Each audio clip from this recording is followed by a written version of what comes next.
Yeah, hello, everyone, and welcome to the Hardcore Metal Detecting Radio Show. I'm Derek Asklar. Mr. Craig Talley's on the line here. We'll be hosting the show tonight. Going to do open lines tonight, and just got a few topics that, well, Craig and I both wanted to talk about tonight. But you feel free to call in if you want to bring up a new topic at 352-504-4170, and we can start talking about a different subject. We kind of just let the show flow, whatever direction it wants to go in, right, Craig? Wherever we end up, we we don't end even up. really know yet. We have no idea. But one thing I've been telling people too, if you're listening and if you ever catch one of our shows live, well, obviously if you're listening tonight, you are. You can get onto Spreaker.com, go to Hardcore Metal Detecting Radio, and you'll see we're live. It'll say it right there. Click on it, but you can click on the comment, and that takes you to the live chat over here. And the guys will be filing in here shortly to talk with people on there too. See that they have a lot of experience also, and maybe you have some questions or maybe you know them. Meet up over here, so you can get on there through Spreaker.com. But anyway, Craig, I haven't been out in a couple days only because a friend of mine cutting some of the trees down in the front yard, trying to clear them out. The ones that were all damaged from the storm and stuff, the ones that were still standing. But yeah, I've 2 solid days and about 10 trees out of there, and I still got another 8 more to go that are damaged and kind of rotten up and everything. But I've been playing the tractor driver, we have a grappler on the front of this thing, grab brush and logs and everything else. And boy, I tell you what, I had one big inferno out back. I just kept on piling that stuff up. You couldn't get within 30 foot of it, I don't think, without you feeling like your skin was going to burn off you. But that's what I've been doing for 2 days, about 12 hours a day. So what have you been up to, brother?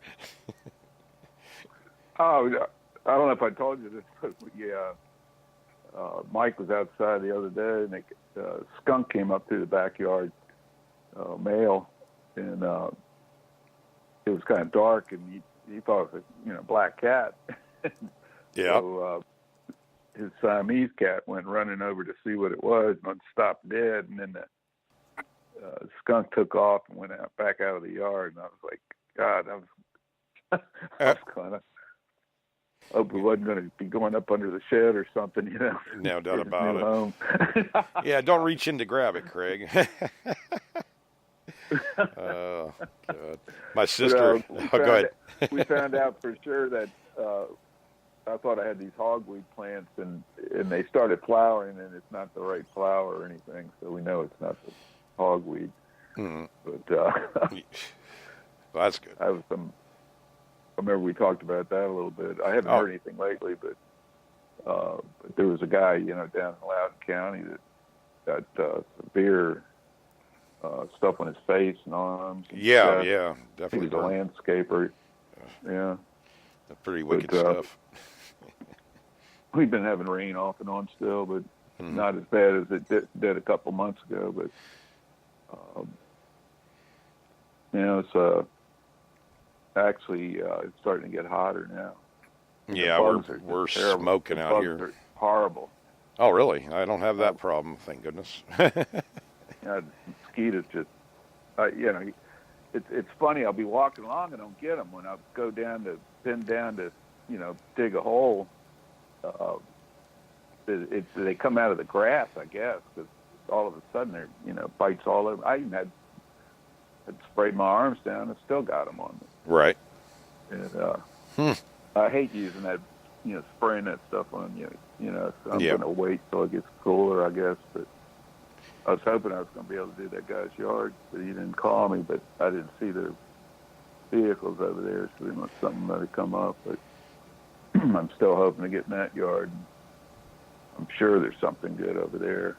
I mean, the house is 1796, and there's a blacksmith there, and I'm sure some old money changed hands.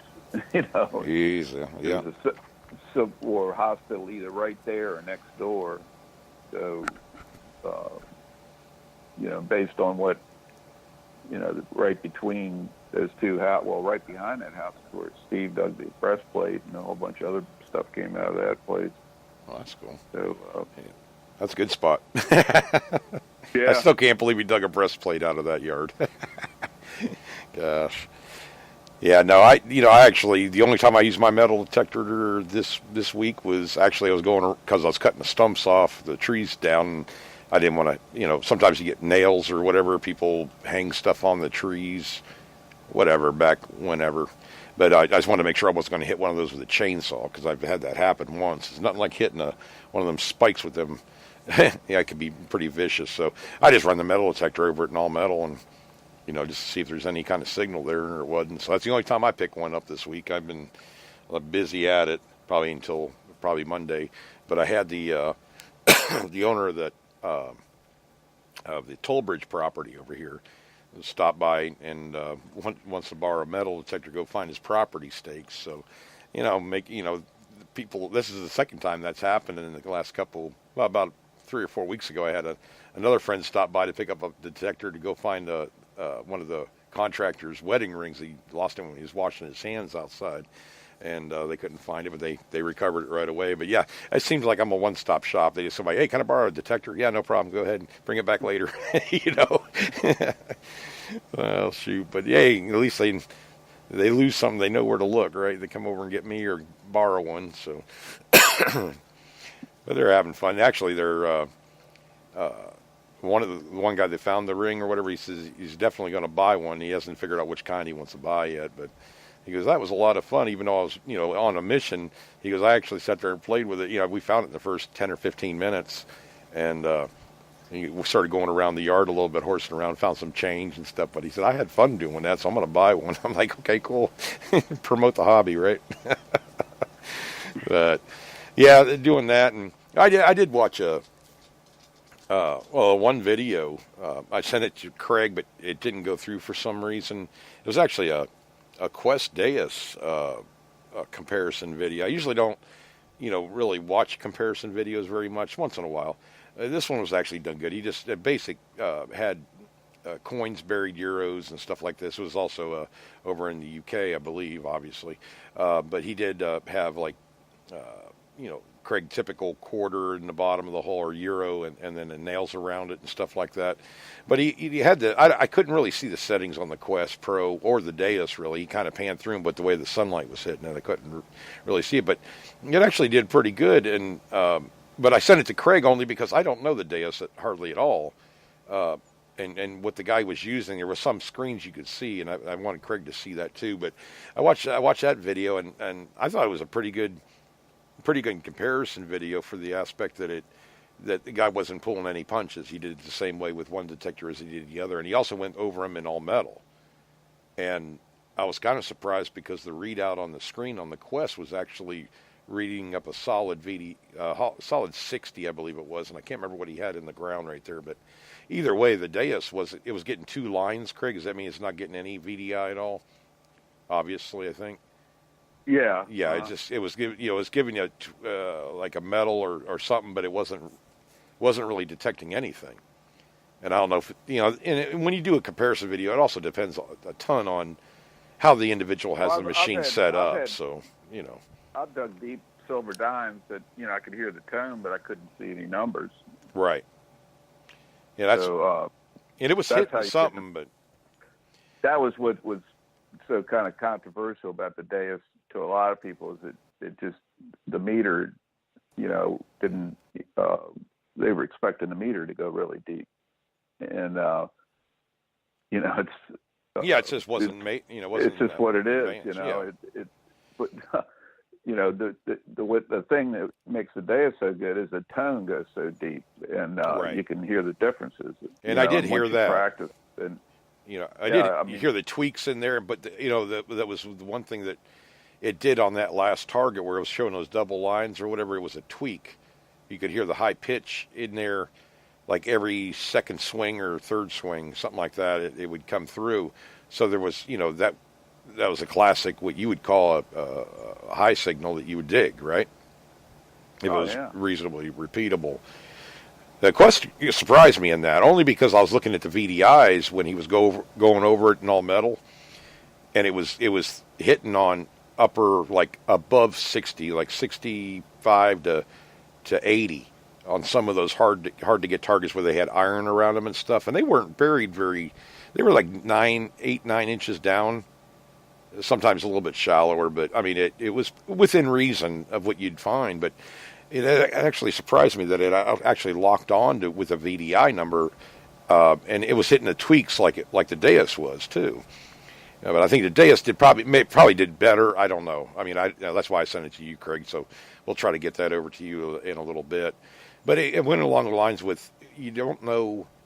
When you do a comparison video, you're trying to set up the machine the best it'll do on each of them, and go with it. But it's hard to tell whether the person's using the right frequency and stuff like that. So you kind of take it. You see it, and you kind of take all the information and come up with your own settings or how you can make your machine better in the same situation. I used to do that all the time, Craig, is see a test on YouTube, and I'd go out there and do it myself, see if my detector would do it, just because I thought it was kind of the way they had it set up was kind of like the nail test and stuff like that. Remember those were out 4 or 5 years ago, where those were real big. People were doing these nail tests and stuff like that, so I did one. And I just try to make it harder and harder and see what the detector would do. Or the 2x4 deal, where you're trying to get a good target when you have non-ferrous or ferrous material above it on either side of it, almost like a mixture between a depth test, discrimination, how it's picking up in the recovery delay, all mixed into one. Did that one too, so I knew what was going on. That was a remedy from, or not a remedy, but the reason we did that is because there was another video put out with several different detectors all failing this thing that we knew could do it. So that's where that came from. But I get really into these, because you can watch even the foreign videos, that people speaking different languages. I watch some from Italy and,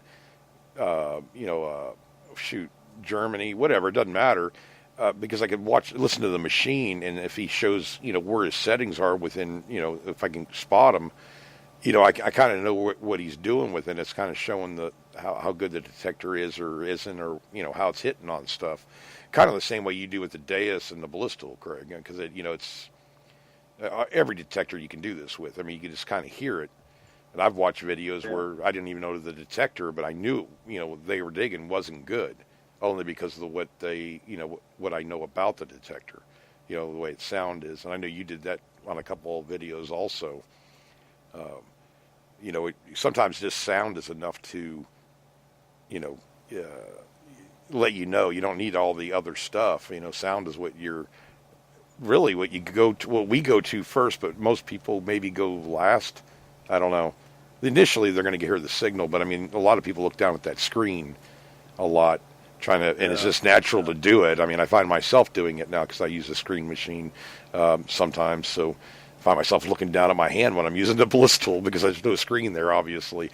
But trying to figure it out or analyze it more, I think in one way I liked it with the Ballistal because I just dug. I mean, you get non-ferrous, you dig it. I'm more of a relic hunter than I am a coin shooter or something like that. But Craig, you're pretty much the same way. We can go by sound all the time on most of these detectors. It seems like, at least the newer ones. I didn't know if you. Oh yeah, I stopped using the meter when I found out that I was getting signals on, buttons that weren't reading on the meter, and I could hear, a repeatable, signal. It was soft, but it wasn't reading it on the meter at all. So that's when and another guy was using the same machine, and he was out digging me on buttons, and big time. And he was doing the same thing. He wasn't using the meter. He was just listening. And after that, I was, it made a big difference. And when I had the Mine Lab, I never looked at the meter. Sometimes I looked at the XY meter, but I just listened to the tone and dug. Yeah. And Nautilus, the Banditos, a lot of the Soras I used didn't have meters. So over the years, I used a lot of machines that didn't have meters. It was just sound. Mm-hmm. And and it's like the Deus. You know, a lot of people were really, you know, out of the box. People were you know, they were frustrated. They were calling in, you know, trying to figure out, you know, what they were doing wrong, or, you know, complaining about something about the machine when they, you know, first got it. Mm-hmm. The first time I went out with it, I started digging stuff all over the place. And in my yard that I'd hunted at the time for about 25 years. Yeah. You know? But, you know, I was like, you know, the machine, I was going, man, this is really cool. This thing is like, you know, better than the EMI. You know, I'm picking targets out. Some of them are loud, and I didn't even hear them before. You know, I mean, right. I think the first target I dug read like a quarter, and I didn't think it. I thought, you know, it's reading quarter, but I don't know. It might. I don't think it is, but I'll dig it and see. This is before they had the full tone, and I flipped the plug over. It was about 5.5 inches down, and it was a big toy truck. And oh, the die cast. Yeah, when I flipped the plug over, all the dirt on the bottom of the plug was just covered with this iron rust, and so that target had been covered in iron rust. Mm-hmm. You know, pretty considerably. It was like probably a can top that had just rusted to, you know, right. You know, just crap over the years.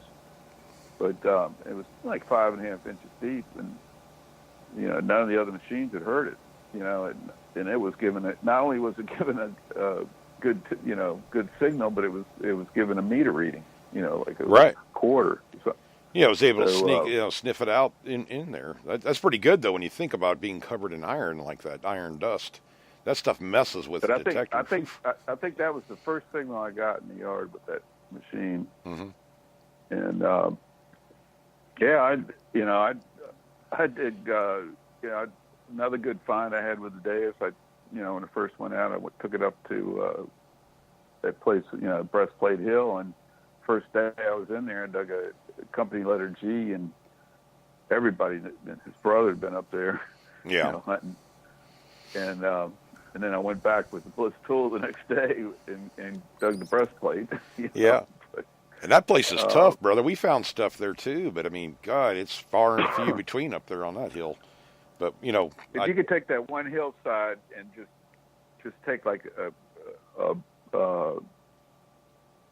you know, just take all that foliage, cut all that, trees and brush, everything down. Man, there's probably stuff all in there. Yeah, it's thick, guys. I mean, I was up there, and you know, I got to the point where, and it was, you know, in the early spring or whatever. But when I got in there, all the vines and stuff, and I actually found a 3-ringer, but you could tell where the vegetation had died off a little bit, right, and you know, in the wooded area right there, and I was able to get in there, and that's where I got the bullet at. And then Craig was working down the other side of Breastplate Hill, and that's where you found a seeded dime or something like that. I can't remember what you found.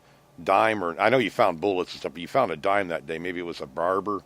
I don't know. At any rate, or maybe it was a button. I don't know. Craig's always finding buttons and stuff. It seems like I found an eagle.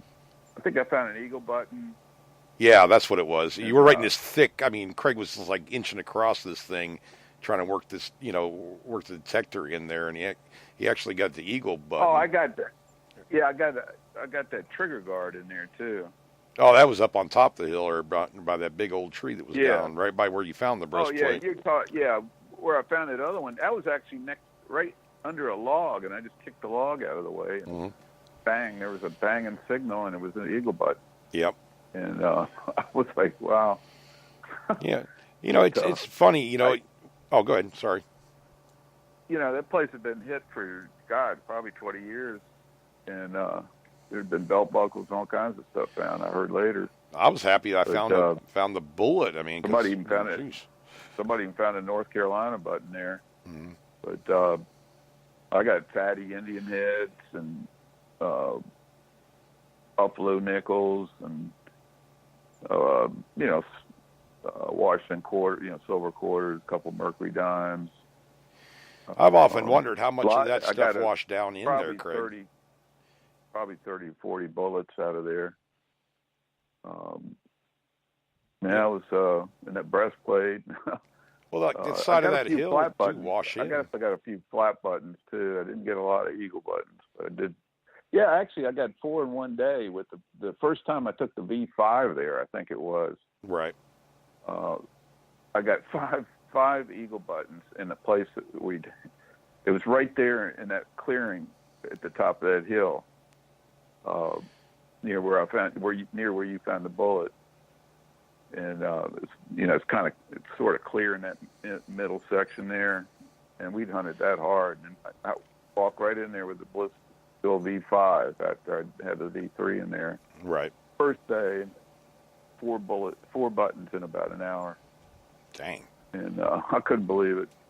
Yeah, that was a tough hunt up there. I mean, it wasn't that bad getting in there, but I mean, as far as I think we were getting buck balls and stuff like that at like 9 inches down or something like that on the side. But I know if there was anything in that range, but I was wondering down that hill where you found the eagle button at, or that one side right there where we had to cross over the river, the little stream, getting out of there, how much of that stuff washed down the hill? You know what I mean? Because that's pretty steep right there. On that side of that hill is where I found a lot of stuff. Yeah. I'm wondering if there's anything down at the bottom. I got the hilt to a Japanese samurai sword or some kind of sword. Okay. Yeah. And that's where all the coins came from. And I got a number of eagle buttons and a few bullets on that hillside, but Saul eroded and it was just covered in sticker bushes. Yeah. Wait a minute, bushes. I'd stand on top of them. I'd just stand on top of them and swing the coil and then try to hack through them and get the target. Yeah. But I don't know. We were getting on the different videos and stuff, and Craig, you haven't seen this one either. I'll just give the guy's name. I mean, I've watched this guy's videos in the past quite a bit, back in 2009, 10, somewhere. Some of you guys know him, and a metal detector guy, I think that's his name, on YouTube. And I was watching a video. I don't know if he was having a bad day or what was going on, Craig, but he made one, the Quest Pro, and it was Beatdown, Quest Pro Beatdown. And this is from 2016. This is not, he's not even made any videos since then. I don't know if he's making them somewhere else or nothing. I don't have nothing against the guy, but man, I tell you what, Craig, if you ever saw a video of somebody that should have been checking his settings a little bit, that was one of them.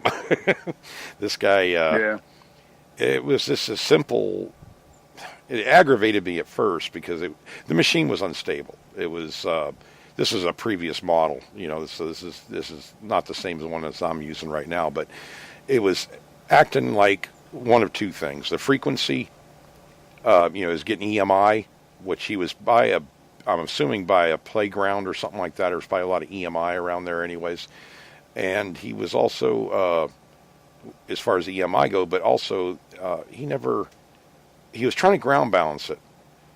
Essentially, the machine was just erratic. It was just making all kinds of noise, and I knew what it was, frequency off the bat, but he never checked that. It was that always stayed there. But what got me is that when he was making the adjustments, and then he starts hitting the coil, tapping the coil, and we all have done that, tapping the coil line that runs up into the control box, and trying to diagnose the problem. But he was kind of going about it. I don't know where that came from, because the guy has experience, but I was like, and he just seemed like he was hitting it harder and harder and punching the coil. Like I was like, dude, really? I mean, you're not going to make it work any better if you're beating on it. But he had a hell of a time. But essentially what had happened was I guess he got confused on maybe the settings or the modes that you can go into. There's a way on a lot of detectors to set the ground balance the way you want it and leave it there, like hard. I'm going to call it most of the time, like on any kind of digital machine or screen machine. You pump the coil, hold the button down, pump the coil, and the number changes up and down and everything. Well, on that Quest, it had a lock, essentially, for the ground, and that's usually when you're dealing with mineralized soil and stuff. You can bump up or down the ground balance on the machine, and it will stay there. So he had that icon up and moves it to 50, and then he pushes the ground bound button down and starts pumping the coil, and he's saying, well, it's not going up or down, it's not making any changes or anything. It had that pulsing sound. This guy, I think he had a meltdown, I don't know, but by the end of it, he was ready to wrap it around I think he was faking it, to smash it against a telephone pole. But I was like, come on, he blamed the machine up and down and all around, and I'm like, it's not the machine. It may, there's a possibility it could have been, but everything I saw on there, I was like, man, just make some setting adjustments, because he did move the gain down, Craig, but he moved it down like 14, and he was still saying it was still making the noise, and I'm like, your problem's not with the gain, but that was a good thought to move it down. I don't know. It was crazy, but you guys can watch it if you want to. I'm not beating the guy up because, I actually liked his videos and stuff, but I don't think he's even making them anymore. I don't think, Craig, because I haven't. The last video I see on there is like 2016. Yeah, I remember that guy now. Yeah, he made like the hip hop kind of years. Yeah, hip hop video and stuff for the White Spectra V3 and stuff. Like I said, I used to watch his video. I was just like, man, this guy must be having a really bad day or something. I don't know. Oh, that was the other thing. He goes, maybe I have some sand or something down in the coil cover, because that's sometimes a problem if you guys or your machines start acting up and you can't. You've tried everything else to fix it, and pull the coil cover off and see if maybe you have some mineralization or whatever, dirt and sand that gets down in those things a little bit, and it can cause problems with detector. I'm not going to go through brands or anything like that, but I mean, it is a thing you get to be aware of. But he says, I'm like, okay, maybe I'll take the coil cover off. Maybe it has some dirt in it or something. So he picks up the detector and he kind of puts the coil underneath his right arm. And I'm not even exaggerating, Craig. He's trying to get a hold of the coil cover, and he rips it off, and it flies out of his hand. And I'm like, man, a little bit of gentleness. You have a piece of electronics. You're not supposed to rip anything off. You take it off, you know what I mean? I was just shaking my head because I guess you're just having a horrible day. I'm going to lose my mind. But yeah, it's, I don't know, second they're all going to go eat something up. All right. Okay, nobody. I don't know. If I was doing a review like that, I wouldn't even put one out. Oh, my God. I mean, it was just. Made the guy look like an idiot. And the thing was, he was blaming the machine. This machine's a piece of junk, and he's having to bleep out the cuss word. And we all have that aggravation point. Believe me, I do. But it was like, whoa, dude, you should have stopped the video and maybe, I don't know, did some research on it or something. But I don't know. Maybe he had a bad machine. But maybe. Well, everything I saw on there is saying either it was a low battery. You know how some of the machines out there, once they get down to a certain voltage, will start acting up, start falsing and stuff, or it's obviously a frequency or ground balance or something. He had everything. I don't know. I think he had one of those days. I hope he doesn't put out videos. I watched another one of his videos and it was fine. So maybe this was just a fluke. but I think it's called it was Quest Pro Beatdown or something like that. I don't know.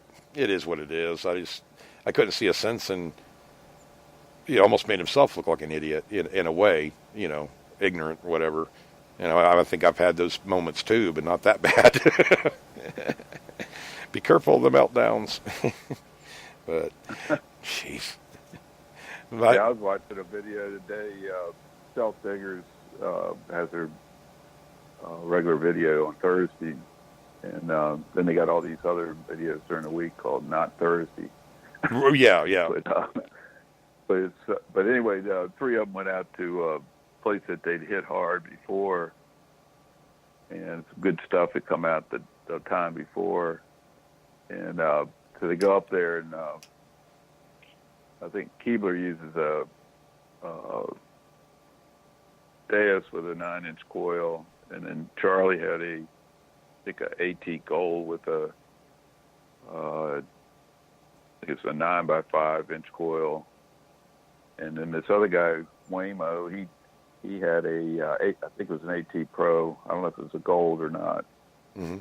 I think it was a regular AT Pro, but he had a big white Tornado coil on it. Wow. And I don't know, it looked 11 or it looked bigger than 11 inches. It might even be 15. But probably a 15. But anyway, this place was full of iron, and he was popping stuff left and right with this thing. The only problem was he was having trouble pinpointing a little bit because he wasn't used to the bigger coil. Well, and there's so many targets in the ground right around there too, Craig.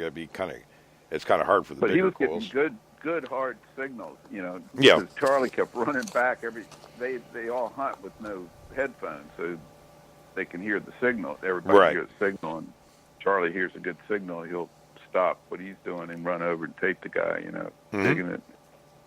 But but anyway, he kept hearing these signals, and he's going, "Wait a minute! Everybody went through that area the other day." Mm-hmm. And it was nothing. Somebody found a really good button there, and everybody just went all over that whole area. And you're pulling stuff left and right. Mm-hmm.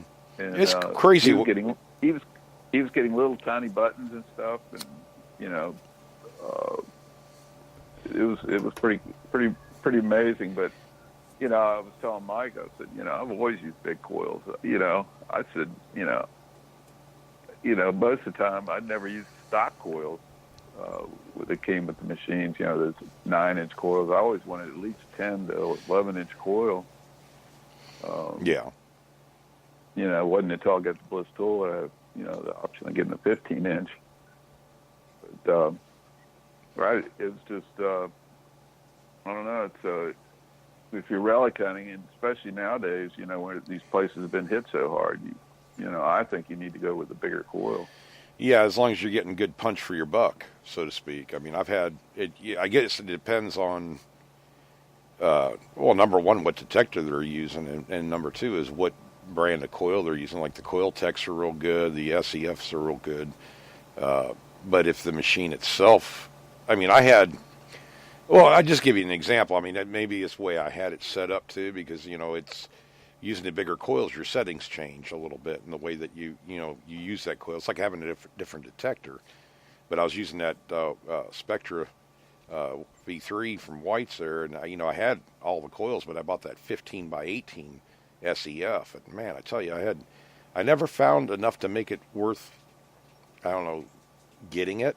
I guess, Craig, maybe there was nothing else around there, but I don't think I ever found a target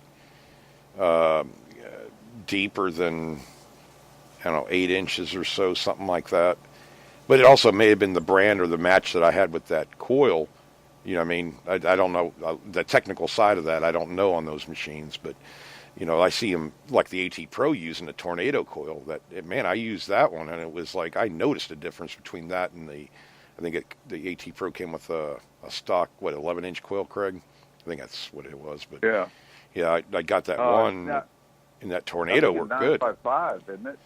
Is 9x5 the standard coil for that one? It may very well be. I just can't remember back that far. I'm not sure.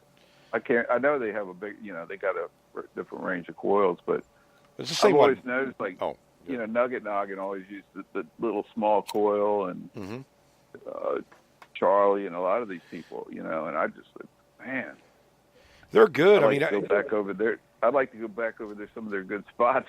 Oh yeah. Well, you give and you lose. You give and take. It's what coils are. I mean, in my realm, what I use them for, because I know no matter what detector I use, if I go through with the 11-inch coil, the standard coil for the machine, but then I go through it with the bigger coil and a smaller coil too. I mean, there's targets I'm going to miss with one and not the other. Like you're going with bigger coil. There's pluses and minuses to using these, and if you don't have them set up right, even on the Bliss tool when I was using it with the 15-inch coil, between the 15-inch coil and the 7x9 coil, there's a lot of differences in the way that you run your discrimination on, as far as discriminating out targets, because that 7x9, man, I tell you what, that thing will knock out everything if you let it. but you don't you use more lackadaisical kind of settings with the 15-inch coil.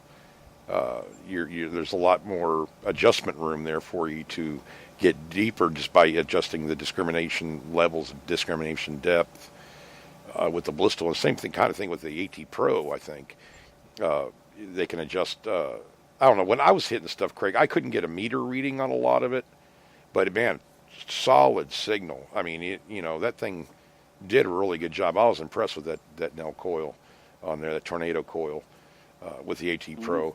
But, in the same aspect, like I said, you can get a detector that, just won't handle right with one of these bigger coils, even though it's made for it. I don't know if that has to do with the way that are tuned or whatnot. But now, like the 6x8 SEF coil with the whites, that was a killer coil matchup. The accelerator coils, I tell you, it worked really great for me compared to any of the stock coils I had. It was a lot better unmasking targets, I thought. And this is also when I got started with that machine too, but I always seemed to go to that 6x8 coil.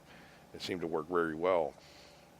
But the small coils are great for separating out target, getting in between targets. I like a concentric coil for that, Craig. The cone shape. Mm-hmm. If I was getting it just for that, I'd want a concentric versus a double D. Just because if you're in a really high trash area anyway, or like a cellar hole site or something, if you can get in between, because it's more like a cone shape, downward, upside down cone shape, with a concentric coil where you have more of a blade action. It's the full height or whatever of the coil.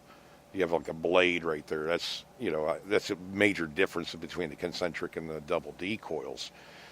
But in a trashy situation, I always like to go to a concentric if I had an option to. But other than that, I probably don't use them very often in the field or something like that, unless I'm just dealing with a lot of obstacles. I don't know, Craig, your preference? Do you like the double D or do you like concentric coils? Just kind of curious. When I first started out, most of them were concentric on the Tesoros, and yeah, that's I had true. 10.5-inch concentric, and mm-hmm. But there was like the Lobo. I had concentric and double D on that, and the concentric was a lot better, I thought. Mm-hmm. Double D was hard to pinpoint, really hard to pinpoint with. Yeah. A lot of those back then were. They didn't pinpoint that well on deep targets, like the whispery signals. You had to be careful on deep bullets. You'd be smacking them all the time.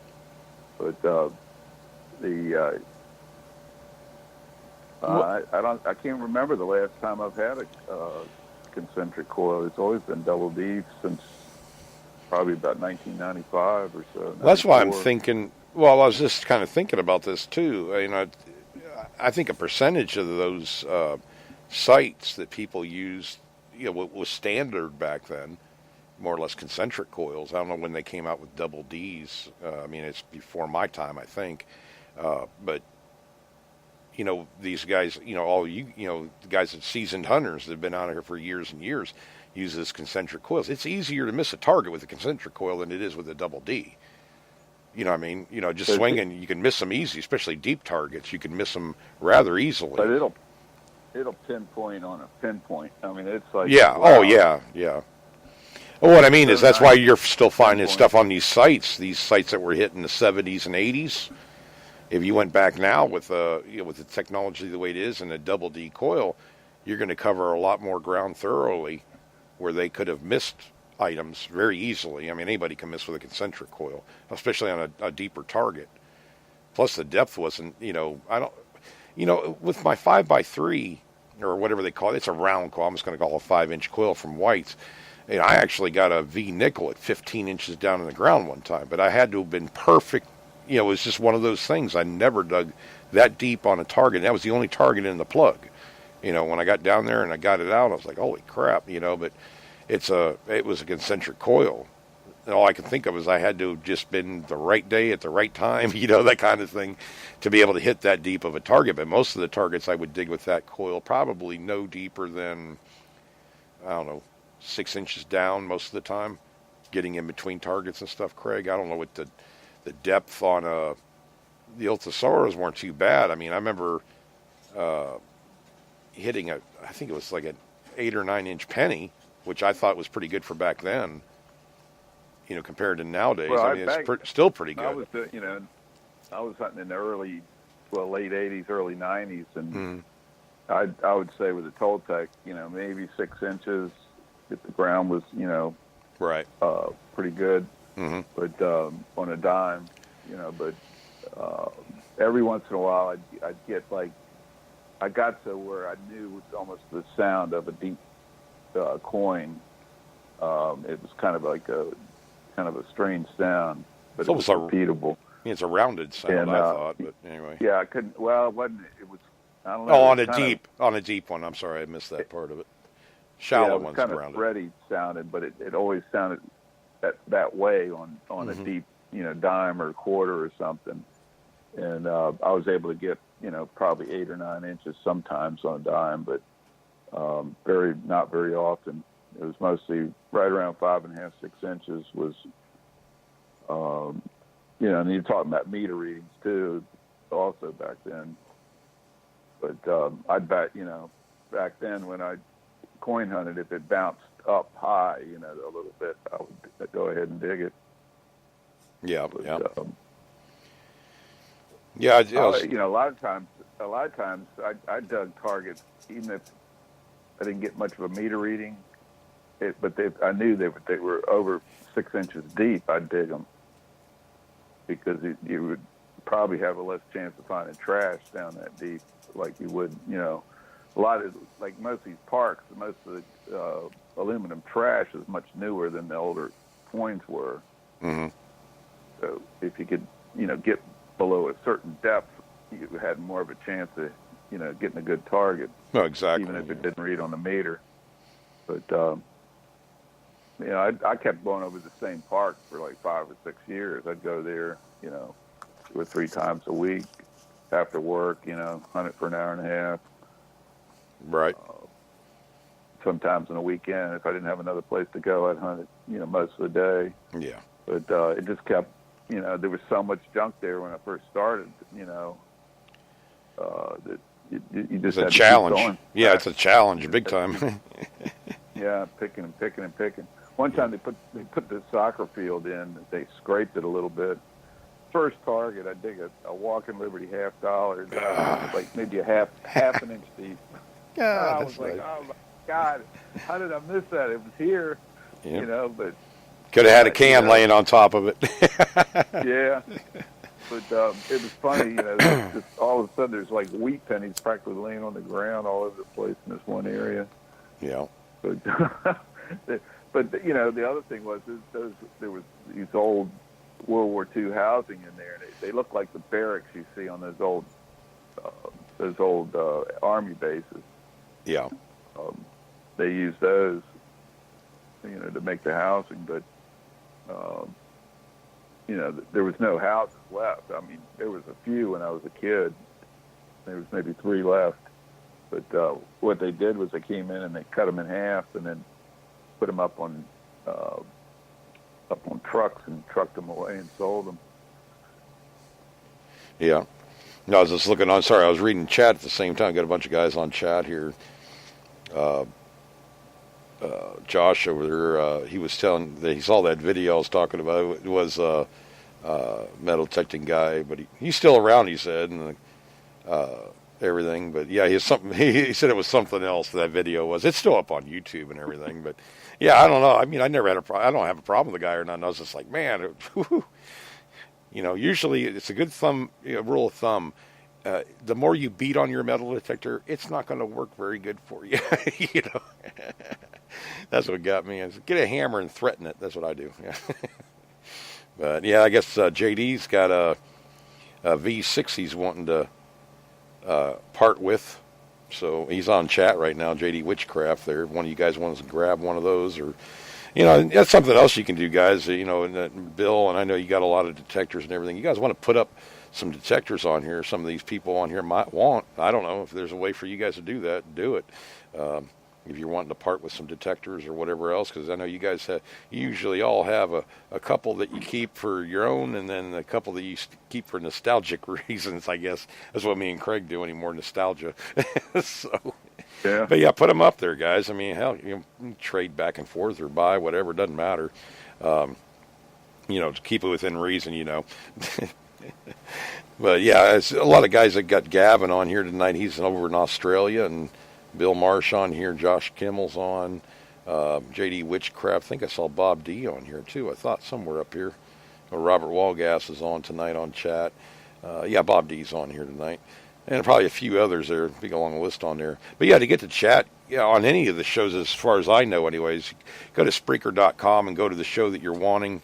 And when they're live, you can click on that comment button, and you can get onto this little chat page on here and actually be talking to these guys, and the host can see it, but they're usually better at kind of following along with what's going on there and talking at the same time, better than me and Craig. So anyway, I kind of pan down once in a while and have to say something, because you'll hear me laughing in the background, and Craig might be talking about something serious. It's not because I'm laughing at Craig. Usually I'm laughing at the chat. So, but at any rate, Craig, yeah, I'm liking them more and more. Stealth Diggers, I'm starting to like it more and more. I like the Tennessee Jeff, the way he does his videos. I know you've seen several of those. They do the Relics Radio there with sevens and everything. But yeah, it just, some people have a real knack for it. I mean, making these videos, and they don't even, some of them don't even realize that. I've seen a couple of newcomers, and I thought they'd done a pretty good job. I mean, I've done so many videos, and I don't know. Some of them are good, some of them are bad, or whatever. Editing's not always the best, but me and Craig never claimed to be video producers or anything like that, or directors, whatever they call them now, editors. We try to do the best we can with them. But it's fun to do it, I think. Craig, that's a whole nother realm to the hobby. It seems to metal detecting leads you into a lot of different stuff. If you're wanting to try stuff out and just see if you like it or learn new things, the metal detecting hobby is pretty good as far as that goes, because I can tell you that I never thought I'd ever see Craig doing half the stuff he does, or me for that matter. Drone planes, everything. It just goes everywhere. Well, we've kind of pushed each other too. One of us does something, and then if we can't figure it out, we kind of get together, and we've gotten. I've been doing YouTube videos. Before I met you, I don't know how long you've been doing them. Just before I met you, I think, or whatever, got involved with Bliss Tool. I was doing a few with the whites and stuff, but not as many as you did. I mean, you were doing a lot of other videos, I think. Yeah, I started doing a few with the when I had the Explorer, and I think I was like 7 years ago, 7 years ago, something like that. Yeah. It's been a while. It's been that long. Yeah. Well, I look back even at the shows and stuff. I mean, I've saved, downloaded, and saved a lot of the just not from us, but from other people. Other shows, and I think I even have a few from the old. 4 years ago, 5 years ago, something like that. Probably longer than that, Craig. With Dave and everything, and back when Josh got first started and everything. Remember, what is it? 2012 or something? 2000. Well, no, it had to been. I know I had, when I first got the Bliss Tool, I was on his show a couple times. Mm-hmm. Yeah, I think they've been around for like a year before that or something. I did one of the first test shows between him and me. We did like a test. Oh, that's right.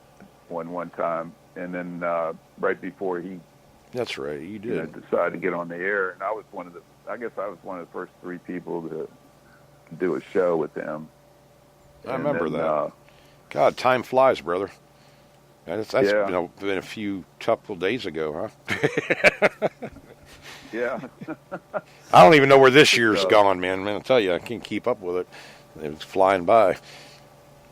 But one thing I was talking about earlier. I remember I was telling you about I was looking at an article in the tech magazine, and they were saying podcasting is one of the biggest growing phenomena there is right now. And it's so after I read the article, I started looking on Wikipedia about it, and it was 2018. It was 80 million American listeners, 26% monthly listeners. The top two things, 40% of the people, well, two of the things people do when they listen to podcasts are exercising and commuting. Right. But 40% of the people listen to podcasts at home, and 60% listen to them, or 50% listen to them on driving. Yeah, while driving, commuting, yeah. Yeah. And iTunes has more than 500,000 different podcasts. Yeah, it's getting huge. Huge. Yeah. Apple has an app called Swell I might look into. They also have a podcast search engine called Pop-Up. Oh, I didn't. Damn, you're on the ball, buddy. The search engine, you can search for specific terms, or like you might say metal detecting, and it'll probably come up, and you'll show all these different shows that do metal detecting. I don't know. Where was the one you said that we were on, and I didn't even know we were on? I can't remember what you said. Well, it was. It's called iTuner Radio, and I don't know what it comes off of, but it had a podcast thing on there, so I just I listened to Chris Plant and Rush Limbaugh on there, and they have, you can just dial in any FM station or AM station you want anywhere in the country, and it'll play on this app. It's called iTuner Radio on. Oh, okay. App on iOS, Apple. I was surprised they had us up there, because I never put it up. Somebody did, obviously, but I think it's kind of anyway, cool. They had this podcast thing, and I thought, I'll just put in hardcore metal detecting radio, and I did, and it popped right up. Cool. And I thought, oh my God, that's crazy. And there was one other one. I can't remember what the other one was. Somebody else was up there, but none of the other people were on there that we. They're doing a Spreaker that I could see. But app, it was like,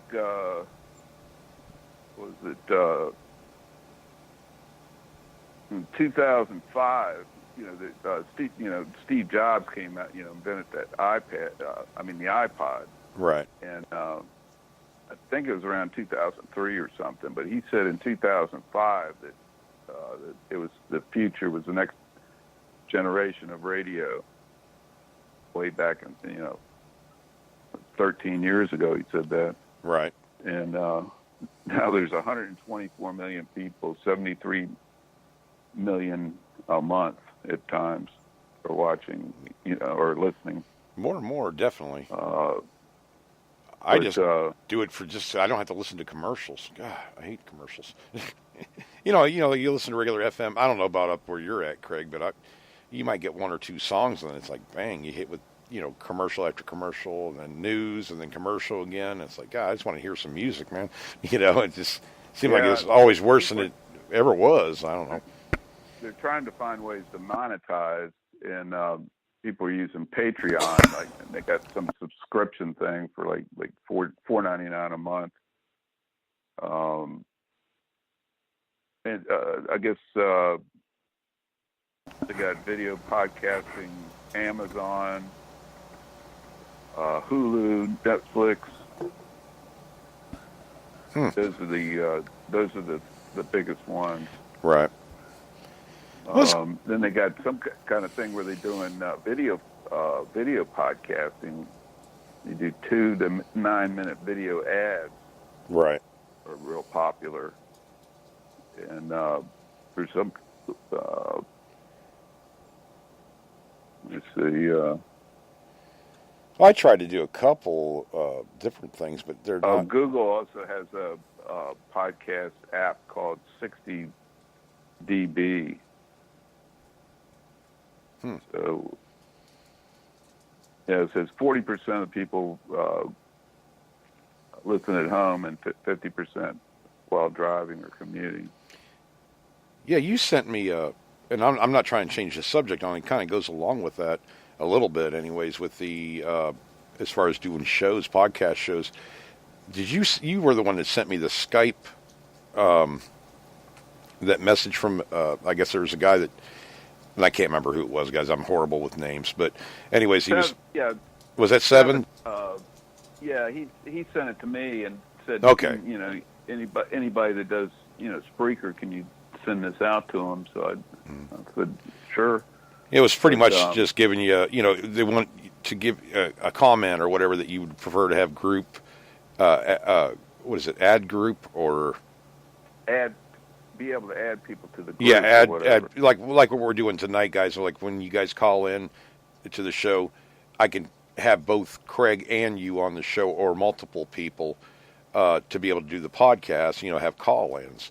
And Skype's trying to get, I don't know if they're trying to get rid of it or they just didn't include it. And this, and I'll probably have to put it up, but maybe we could put it up on the Facebook page. It's pretty much just saying what you like to see with this new version, to be able to do that, to add calls. I think that's what it is, the add call button or feature to be added into the new version.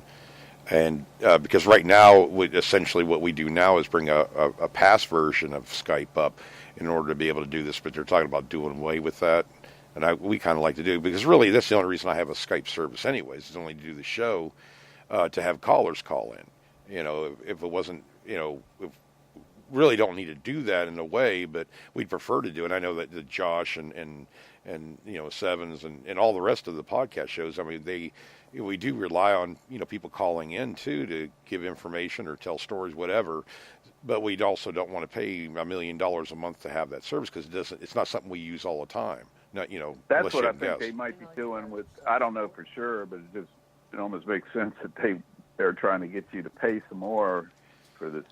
Yeah, I probably won't, Craig. To be honest with you, I just because I pay every 3 months now, and that's the only reason I use Skype really. And once in a while, I use it to do a video chat or something, but most of the time, it's not in my wheelhouse. It's not something I use all the time, so I probably wouldn't be paying for the service at all. Now they're talking about adding, or it's going to cost more as like a business, and I get that. They're worried about these big meetings and stuff like that, where they're doing these big conference calls or whatever you want to call them. But for what we're doing, it's not really cost effective to do it. I mean, I guess I can. Depends on what the cost is. Had maybe 5 people at one time. It's about the most we've ever tried. Yeah. And I remember we've always talked about trying to blow up the whole thing and see how many. Oh yeah. Call 25 people to call in at one time. They'd probably do it now. I don't know. I mean, every once in a while we have a problem. Just don't upgrade anything unless you absolutely have to. Do not upgrade Skype unless you have no choice but to, because that's where you're going to get into the problem of not being able to take multiple calls, and that's where I got hooked into it twice, where I've updated by accident and then scrambled and had to call my daughter and everything else, trying to get everything back the way we want it. So it can get frustrating, but yeah, I don't know what they're going to do. If it's a couple dollars, I'm not worried about it, but I don't want to spend $50 on a service I don't really need. You know what I mean, Craig? It gets expensive. Yeah, no. But shoot. But yeah, all these podcasts. I mean, it's becoming. I download more just to listen in the car. Like I drive down Tampa, once a week and everything. I'll put, I even use Spotify. I think it's Spotify, and it's like whatever iTunes, whatever. These different. Yeah, iHeartRadio is another one. iHeart, Spotify, Hulu, Amazon, Google, Apple. Yeah, you can get these all kinds of small, niche kind of things going on, but a lot of it's a lot of corporations. I see a lot of the talk show guys, right? Reporters, like for all the news organizations, all the top guys, commentators. They all have their own podcasts. I know Hannity does, Mark Levine, Rush Limbaugh, a whole bunch of people do. There's all kinds of sports podcasts now. I was watching a guy that broke away from ESPN, and he's now doing his own thing out on the West Coast, and he's incorporated podcasting, where it all interacts with this website. And you could use these. You get videos, you get podcasting, you get, all kinds of commentary, all kinds of different sports and other people's podcasts, linking to them. And it's, it's kind of like Instagram is getting big. Right. It's kind of like that. It's kind of almost like that but it's all photos and stuff and some videos. Yeah, I haven't done a lot with that. I do have followers now. I mean, I just started that up about 3 weeks ago, and I don't know. I got some followers. I haven't really done anything to put up there as far as photos. I guess I put some of the trimming trees and stuff like that, but it's really not. Just a little short videos. Maybe try it and see how that works. But not really sure. But it just seems like I've always wanted to do. Everybody does a podcast different, and even you were talking about these, people, more famous people that do podcasts separately from what they normally do. It's like Michael Rowe. He does, he's a host of Dirtiest Jobs and several other shows. He does a one on Spreaker, or he was, and they were like 10-minute video or 10-minute radio shows, 10 or 15 minutes, and I think it was The Way It Happened is what it was called. I'm sure if you look up Michael Rowe on Spreaker.com, it'll tell you. But they were short, sweet. But I mean, they were just a story that he wanted to tell. Pretty hilarious too, by the way. The guy's a funny guy. But yeah, you can do it any way you want to. It's just like videos, whatever style you have, just do it. Music, right? Commentary, how-to. Kind of like what was that one? Coast to Coast. There's shows like that. Coast to Coast Radio. I lived on that show for many, many years. Yeah, Art Bell and George Norrie now, I think, and somebody else is coming in, I think. Go ahead. Yeah. I'm rambling. I think George has died a while back. Oh, George Norrie did? Wow. Yeah. Oh, okay. No, Art Bell did, too, I think. I mean, no, Art Bell, I'm sorry. I was going to say, because George Norrie, he's gone into television and everything else now, so I didn't hear about that. I've always, it's something about that show that was always kind of fun. In the middle of the night, driving through the desert, and 2 o'clock or 1 o'clock in the morning, whatever it came on at the time, and listen to spooky stories and stuff like that, and UFOs and everything else. Kind of just kept your attention going. Ever since they came out with the XM radio and all that stuff back then, and made it nicer because you didn't have to fight the AM channels that much. But I've chased it across AM channels all the way across the country. Sometimes I get them, sometimes I didn't. So much easier now, Craig. Just download it. Part of my research, podcasting is disrupting radio big time. I didn't. So it makes sense that a lot of these guys are, starting to put, out their own podcasts at the same time with the same material, basically. Yeah.